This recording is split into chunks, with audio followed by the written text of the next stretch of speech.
প্রথম মুরগি নিয়ে কেটে ম্যারিনেট করে রাখা হয়েছে আর 30 মিনিটের মতো। এই যে এখানে আটা, কিছু কর্নফ্লাওয়ার এবং হালকা চালের গুঁড়া দিয়েছি। এখন এগুলো তেলের মধ্যে দিচ্ছি।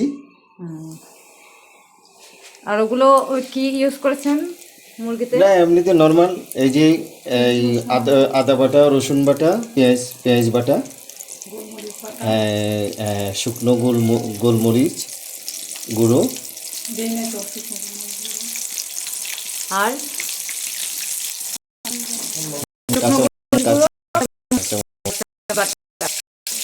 এগুলোর মিশ্রণ দিয়ে এটা মেখে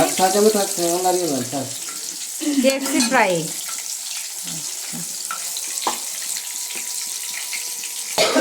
এখানে কল্যাণ বণিক এবং তুলি সাহা তারা উভয়ে যৌথ প্রযোজনা হচ্ছে। একজন চিটাগংয়ে আর একজন নরসিংদীর। একজন চিটাগংয়ের বণিক আর একজন হচ্ছে নরসিংদীর সাহা। তারা উভয়ই যৌথ প্রযোজনায় তৈরি করছে। হ্যাঁ, একটাতে হচ্ছে ভেজিটেবল রাইস আর একটাতে হচ্ছে KFC ফ্রাই।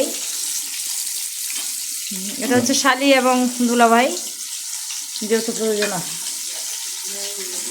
এখানে আরেকটা জিনিস অ্যাড করা হয়েছে, কাঁচা ডিম ভেঙে এখানে অ্যাড করা হয়েছে। KFC ফ্রাইতে কাঁচা ডিম ভেঙে অ্যাড করে তারপর আবার দেওয়া হচ্ছে। এখন আপনারা দেখছেন।